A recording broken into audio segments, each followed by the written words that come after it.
ശ്രീകൃഷ്ണപുരം ഗ്രാമപഞ്ചായത്തിലെ മംഗലാംകുന്ന് പൂക്കോട്ടുംപാടം റോഡിന്റെ ശോച്യാവസ്ഥയിൽ പ്രതിഷേധം ശക്തം.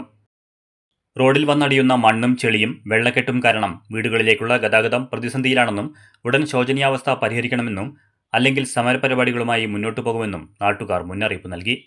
മഴ കനക്കുമ്പോൾ മംഗലാംകുന്ന് മുണ്ടൂർ തൂത സംസ്ഥാന പാതയിൽ നിന്നുമുള്ള മഴവെള്ളം ഒലിച്ചിറങ്ങി പഞ്ചായത്ത് റോഡിലേക്ക് ഇറങ്ങുന്ന ഭാഗം മണ്ണൊലിച്ചുപോയി പൂർണ്ണമായും തകർന്ന നിലയിലാണ്.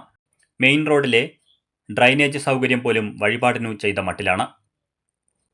ഡ്രൈനേജിൽ നിന്ന് വലിപ്പം ഒട്ടുമില്ലാത്ത ചെറിയൊരു പൈപ്പ് ഉപയോഗിച്ച് ഈ പഞ്ചായത്ത് റോഡിലേക്ക് ഇട്ട് നൽകിയിരിക്കുകയാണ്.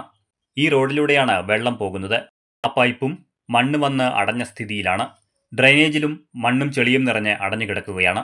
ഈ റോഡ് എന്ന് പറയുന്നത് പൂക്കോട്ടുപാടം പാടശേഖരത്തേക്ക് പോകുന്ന ഒരു റോഡാണ്. ഇതിന് രണ്ട് സൈഡും ഒരുപാട് പാവങ്ങളുടെ വീടുകളുണ്ട്. രണ്ട് സൈഡും അവർക്കുള്ള ഗതാഗത യോഗങ്ങൾ, ചിലർക്ക് വണ്ടിയുണ്ട്, ചിലർക്ക് ബൈക്കുണ്ട്. അങ്ങനെ ഉപയോഗിക്കാനുള്ള വണ്ടികളൊന്നും ഇവിടെ ഇറങ്ങാൻ പറ്റാത്ത സ്ഥിതിയിൽ നിൽക്കുകയാണ്. ഇവിടെ വെള്ളം വരാനുള്ള പ്രധാന കാരണം നിലവിളിക്കുന്ന് പെയ്ത വെള്ളം, ഇവിടെ ചോയപ്പള്ളിക്കുന്നിന് മുകളിൽ പെയ്ത വെള്ളം എല്ലാം കൂടി റോഡിൽ കൂടെ ഒലിച്ചു വന്നു ഇതിനൊലിച്ചു റോഡ് നാശമായി കൊണ്ടിരിക്കുകയാണ്. പിന്നെ ഇവിടെ നാമമാത്രമായി ഒരു കൾവർട്ട് കെട്ടിയിട്ടുണ്ട്. ആ കൾവർട്ടിൽ നിന്ന് അടഞ്ഞ് മറ്റുള്ളവർ തൊടിയിൽ കൂടെയാണ് വെള്ളം പോകുന്നത്.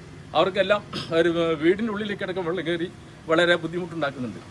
ഈ റോഡിനരികത്തെ വീടുകളിലേക്കുള്ള ഗതാഗതം നടത്തേണ്ടുന്ന വാഹനങ്ങൾ വഴിയരികിലെ റോഡിന് ഇരുവശത്തുമായി നിർത്തിയിട്ടിരിക്കുകയാണ്. 5-ലധികം കുടുംബങ്ങൾ സ്ഥിരമായി ഉപയോഗിക്കുന്ന റോഡിൽ ചെളിയും വെള്ളക്കെട്ടും രൂക്ഷമായതോടെ പ്രദേശവാസികൾ ഏറെ പ്രതിസന്ധിയിലായിരിക്കുകയാണ്. ഇതുമായി ബന്ധപ്പെട്ട PWD എഞ്ചിനീയർക്ക് റോഡിന്റെ ശോചനീയാവസ്ഥയുടെ ഫോട്ടോയും വീഡിയോയും അയച്ചു നൽകിയിട്ടും വേണ്ട രീതിയിൽ പ്രതികരണം ലഭിച്ചില്ല എന്നും നാട്ടുകാർ പറഞ്ഞു. ഉടൻ പരിഹാരം കണ്ടില്ലെങ്കിൽ സമരപരിപാടികളുമായി മുന്നോട്ടു പോകുമെന്നും നാട്ടുകാർ മുന്നറിയിപ്പ് നൽകി.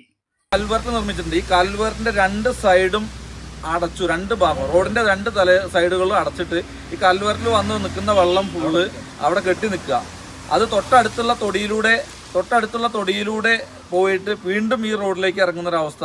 അപ്പോൾ അതിന് ഒരു പണി ചെയ്യുമ്പോൾ അതിൻ്റെതായ പൂർണ്ണമായ രീതിയിൽ ചെയ്യേണ്ട അത് ഇവർ നിറവേറ്റിയിട്ടില്ല. അത് ഈ മാസങ്ങളായിട്ട് ഇവിടെ ഉള്ളവർ വാഹനം വീട്ടിലേക്ക് എത്തിക്കാൻ പറ്റാതെ കാറൊക്കെ റോഡ് സൈഡ് നിർത്തിയിട്ടാണ് പോകുന്നത്. അത് മറ്റ് പല അപകടങ്ങൾക്കും സാധ്യതയുണ്ട്. അതുപോലെ അവർക്ക് നഷ്ടങ്ങൾ സംഭവിക്കാൻ സാധ്യതയുണ്ട്. ഇത് പല പ്രാവശ്യം PWD എഞ്ചിനീയറെയും അതുപോലെ തന്നെ ഈ KSTP ഇതിൻ്റെ വർക്ക് ഏറ്റെടുത്ത് അവരുമായിട്ട് ബന്ധപ്പെട്ട് സംസാരിച്ചിട്ടും യാതൊരു പരിഹാരം അവർ കണ്ടിട്ടില്ല. അവർ ഫോൺ വിളിച്ചാൽ എടുക്കുക പോലുമില്ല. അപ്പോൾ ഇതൊരു പഞ്ചായത്ത് റോഡാണ്. പഞ്ചായത്ത് പണി പൂർത്തീകരിച്ച ഈ റോഡിൻ്റെ ഈ പൂർണ്ണതയിലെത്താൻ ഇവർക്ക് ഉപയോഗയോഗ്യമാകുന്നതിന് വേണ്ട നടപടി എത്രയും പെട്ടെന്ന് തന്നെ പെട്ടെന്നുള്ളൊരു പരിഹാരം തന്നെയാണ് ഞങ്ങൾക്ക് ആവശ്യം. അല്ലാത്ത പക്ഷം ഞങ്ങളത് സമരപരിപാടികളുമായിട്ട് മുന്നോട്ട് പോകാനാണ് ഞങ്ങൾ തീരുമാനിച്ചിട്ടുള്ളത്.